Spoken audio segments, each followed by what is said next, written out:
Okay mga karebab, welcome to the first ever charity ride po ng Charity Riders for One Luzon. So nagsama-sama po ang mga riders dito kahit umuulan dito sa Pangaskasan, Sual, Pangasinan. So grabe po, init ng pagtanggap. Yung kahit na umuulan dito, ang daming nagdatingan. Talaga ang riders, pag pusong rider talaga, buong bulob. Diretso yan, kahit ulan, hindi yan naaatras. At ang mga recipients din natin lahat masaya. At yun nga po, maraming salamat kay Kapitana at binigyan din po tayo ng libreng almusal, nagpaihaw po ng bangos at ang fresh na seaweeds na produkto po dito sa Sual.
Po pala si Summer from Nueva Ecija, sir. Galing pa ako ng Nueva Ecija. Team ko nga po pala, Road Amazon and Warriors Riders Group.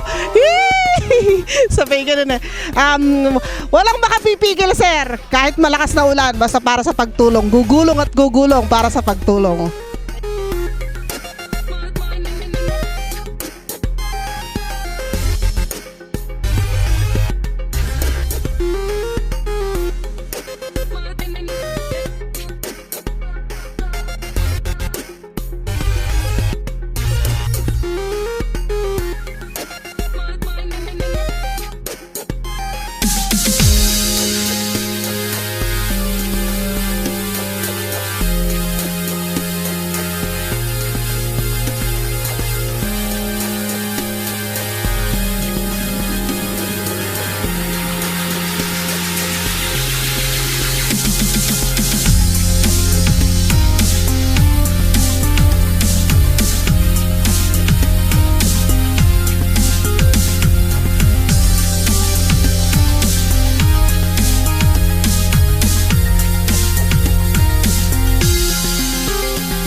Kami nga palang Pangasinan SSRCP chapter.